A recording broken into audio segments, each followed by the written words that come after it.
South Africa is arguably the most developed country in Africa, a complex nation of diversity, with a variety of cultures, languages, and religious beliefs.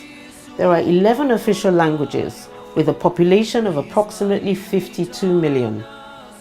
This makes a vibrant humanity, which was freed from the shackles of apartheid as recently as 1994, enjoyed a special status in the eyes of the world under the leadership of Nelson Mandela, one of the greatest moral and political leaders of our time.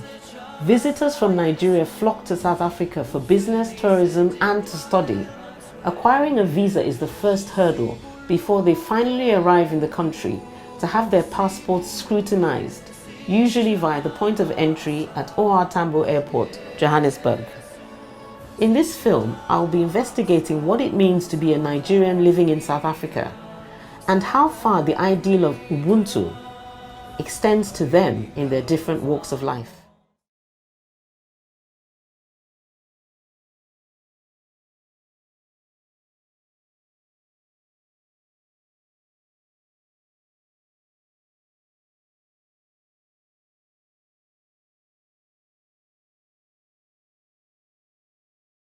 The next morning, I decided to start my journey by heading where Nigerians gather in Joburg. Of course, we export our cuisine wherever we go. Rheinberg is a mecca of Nigerian restaurants. Just follow the aroma of the ever-popular jollof rice and egusi soup.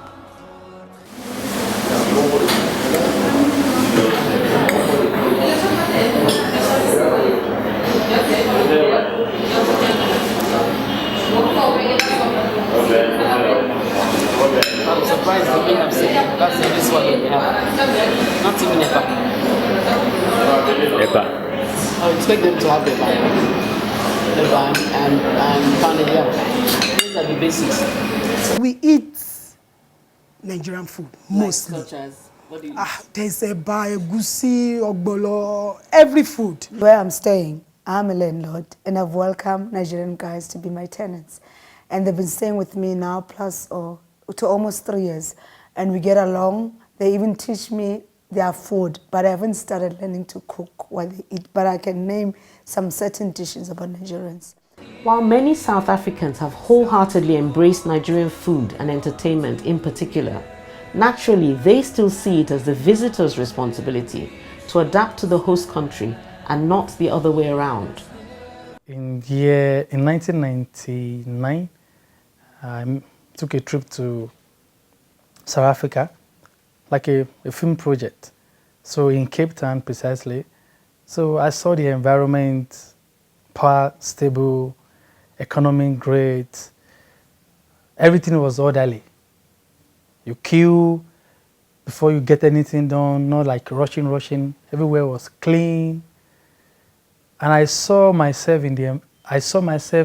coming back and started a company whereby I'll be able to grow, whereby I will not spend so much money on resources that will not even make the company progress. So in 2004, I relocated from Nigeria to South Africa. I spent 2-3 years trying to find what I can do because it's a closed economy, whereby before you can be part of the economy, you must be able to identify where you can fit in. Nigerian taught you a lot of lessons when you are actually living outside in Nigeria. And when we live in Nigeria, the lesson we learn every single day, we don't use it because we live in the same thing that we don't really know what's actually happening.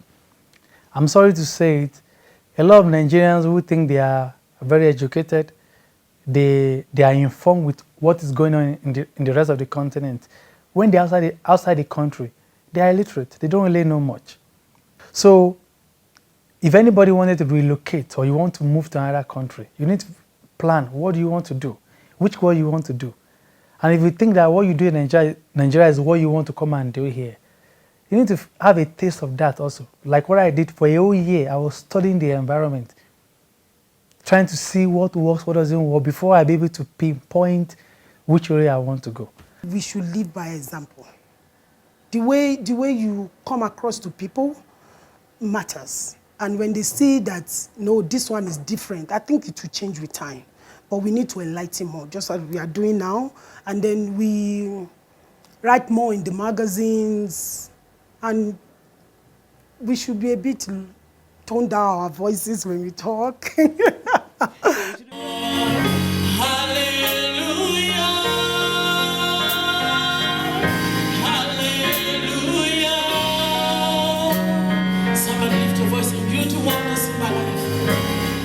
Organized religion can help us adapt in a new environment. Nigerian-led churches abound in South Africa, many with mixed membership. Nigerians are a highly spiritual people, and wherever they are, they insist on practicing their faith. And of course, South Africa is no exception. There's a large number of flourishing churches right here. And so today, we're in Joburg at the Shekinah Fellowship Ministry to worship at their Sunday service and to meet the pastor and members of this vibrant church.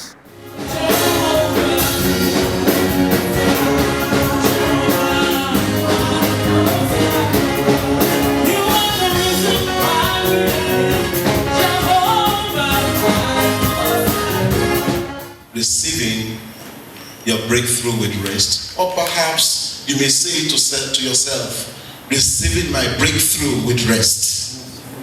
When you have been paid for your sins and iniquity has been paid for, when someone stands in your place of debt, Jesus stood in our place of debt over 2,000 years ago. And what I mean redemptive rest is the rest that we receive because of what he has accomplished. Redemptive rest is for us to live by faith, because the Bible says the righteous ones shall live by faith. Well, you know, from the vision of the church, our vision is to teach, to empower, and renew people by the word of God. So in the past 8 years now, we've been seeing changes in the life of people. People come ordinarily and God has made something out of them. So I've seen quite a lot of changes through the word of God. This is never a Nigerian church because I wasn't a pastor from Nigeria. I was a Christian, and I joined the Apostolic Faith Mission in South Africa, and there I began to be deeply involved in ministry work right from 1996. I've joined the Apostolic Faith Mission, and then we have what is called Shekinah movement, which is more deep Pentecostal, and that's where I began. And then I joined the board of the church branch in 1998 as full-time with Shekinah Fellowship Ministry. I came to South Africa. I left Nigeria at about 1994, just like any other young person trying to pursue his destiny. And that's why I came to South Africa. Clovis and Sheila are ministers who have been exposed to Nigerians both inside and outside of church for many years. Nigerians, they work hard and they strive to survive. They know what they want and they go for it without looking back. I do mix with Nigerians. Besides here at church and also outside the community where we live here in Q. Nigerian men are different from South African men. They are bringing back from their country, even though now they live in South Africa, the majority of them. They've got a good background, a well-mannered, how can I put it? Like their parents, they've groomed them, that even if you don't stay with us, but in the near future, you'll meet like different nations or mingle with other cultures, so they'll be able to adjust. I've got friends of mine, plus or minus 10 of them. They are married with Nigerians, plus or minus over 5 years, others 10, they've got kids. I'll go and visit them in their homes. It's a well-balanced family. There are no quarrels or whatever. I don't believe Nigeria must marry Nigeria. South Africa, no. It depends on where your heart is, your love, where they found love. If they found love, they say South African is Congolese, that's where their heart, they're going to be the one to live there, not me. So they're kind of free to choose whoever. I've got 2 daughters, beautiful daughters. My first child is 22 years. And the second one is 18. Okay, now. So they've been here for 9 years. Okay. When I came in here, I came alone, right? So after some time, they joined me, and they've been in school here. The first one is university. She finished O&D, accounting. Now she's doing degree accounting, University of Limpopo. Brains and beauty. Yeah. And the second one, Olachi, she's doing human physiology and biochemistry in University of Johannesburg. She's in second year. Like Rekia's daughters, many young people of Nigerian extraction are enjoying the benefits of a South African education.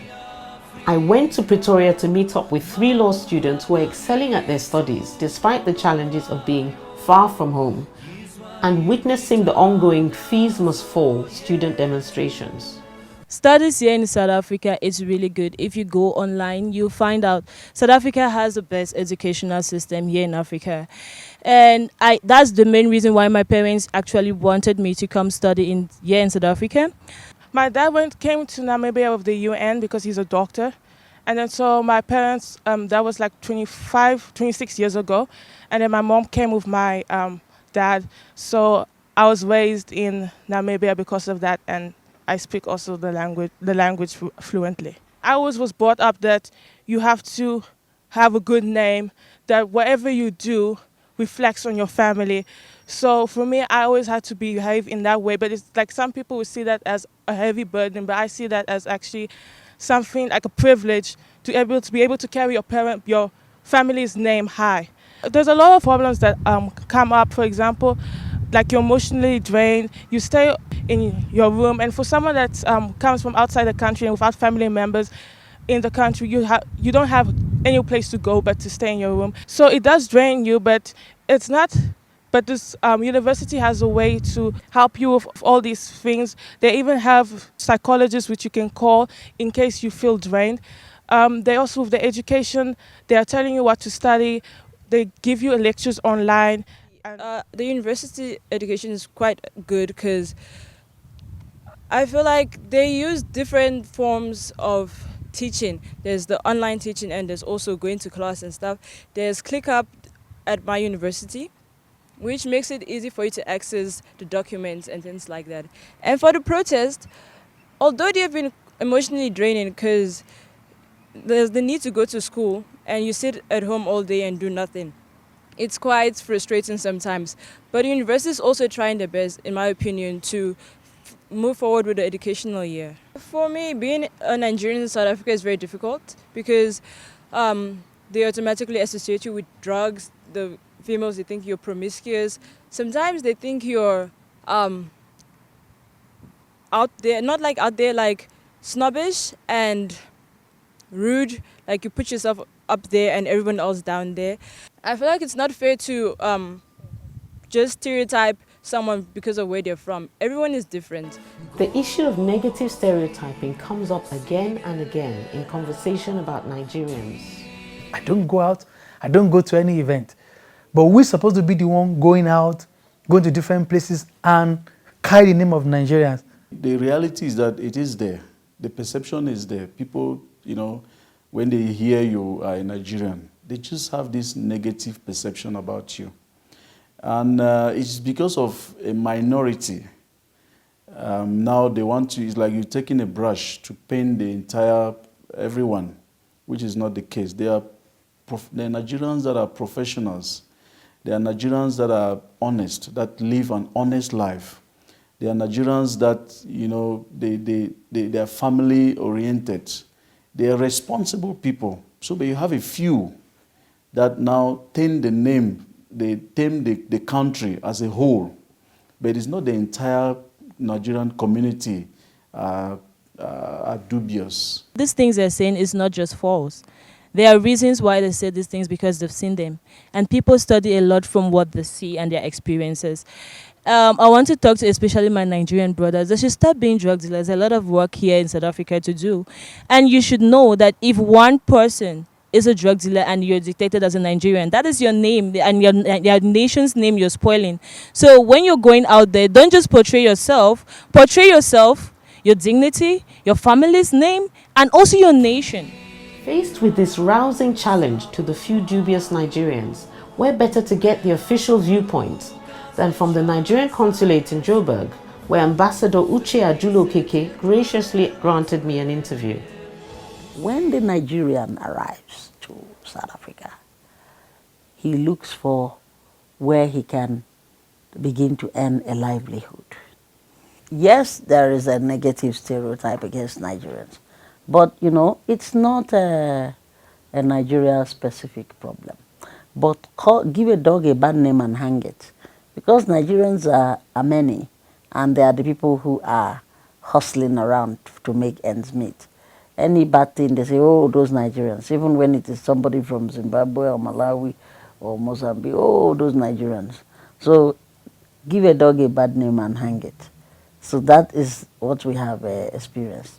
We have also had the occasion to seize Nigerian passports from persons who are non-Nigerians, who are not supposed to bear the passports. Where did you get it? You either stole it or did you buy it? And they are not able to explain. So you see, but they use those passports to commit crime using the name of the bearer of the passports. But when we go there to check, when the police say this Nigerian did this, then we see the person is from Ghana. We've had cases of 2 Ghanaians holding Nigerian passports. We have also had cases of the Zimbabwean national having Nigerian passports. We confiscate those passports.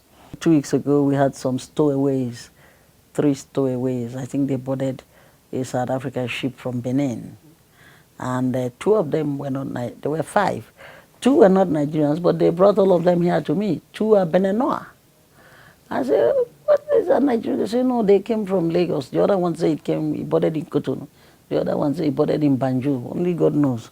But we had to give them papers to the South African the company to, take them back. But I said, I hope you're not taking everybody to go and dump them in Lagos. This one boarded in Banjul, the other one in Benin Republic.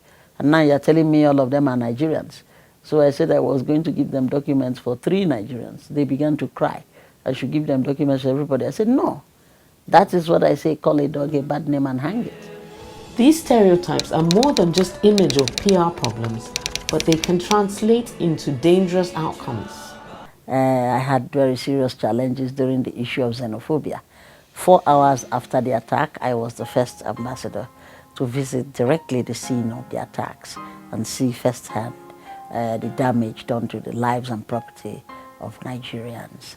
I sought police protection to go to the scene of the attack, and the host government was saying it was not safe for me to go there.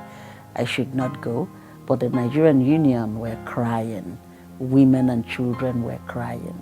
So I couldn't sit in my comfortable office and have Nigerians actually shedding tears, lost property, detained husbands, everything. So I had to go see for myself. This is not the first time that the xenophobia attacks happened. Happened in 2008, they were very deadly. It happened again in 2015. We don't know when it will happen again. Thankfully, these are extremes. On a daily basis, Nigerians are coexisting with their hosts and demonstrating the qualities of hard work and dynamism that have made them successful anywhere in the world.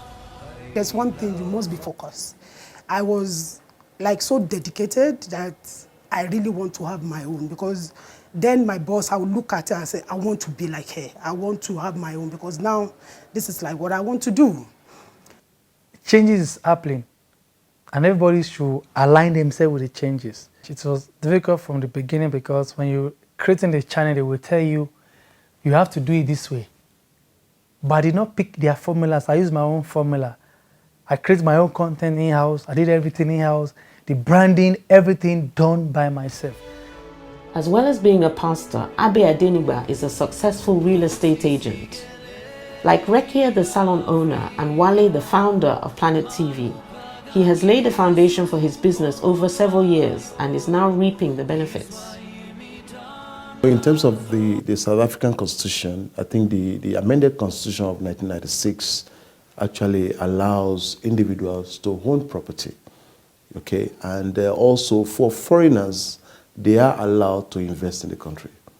But what I want to correct is that you don't walk in with a bag of money and you want to come and invest property. No, property is not bread and butter. You need to go through the right process.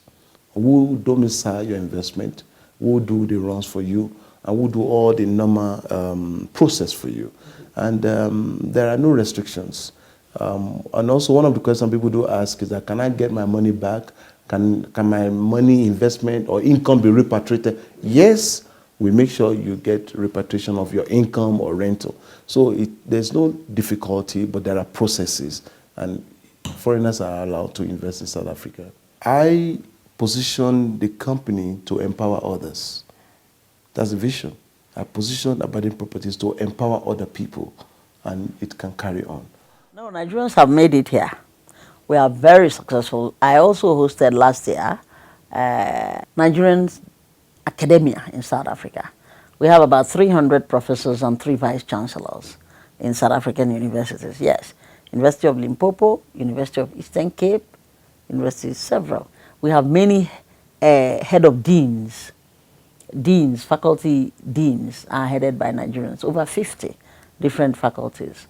Oh, we have fantastic inventors here that have done research and innovation that are widely acknowledged. Nanotechnology, morbid anatomy, fantastic. So Nigerians have excelled in the academic world.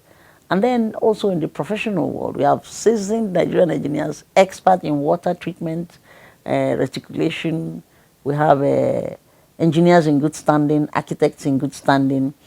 Generally, these are persons who came in the 90s when South Africa was in need of that economic stabilization. And Nigerians have contributed their quota. 3 Nigerians were the lead engineers in the building of the How train.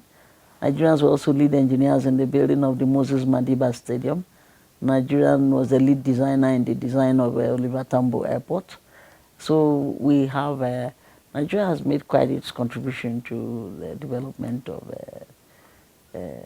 South Africa.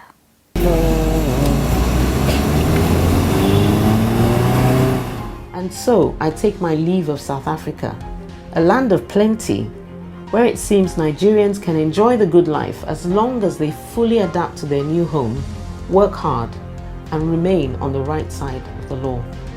So too, ke rata ma Nigerian ka taba hore ba khona o tshwara batho ka tlhompho, ba khona o bontsha motho lerato. I love Nigerians because they know how to respect each other, how to show the love and the kindness towards each other.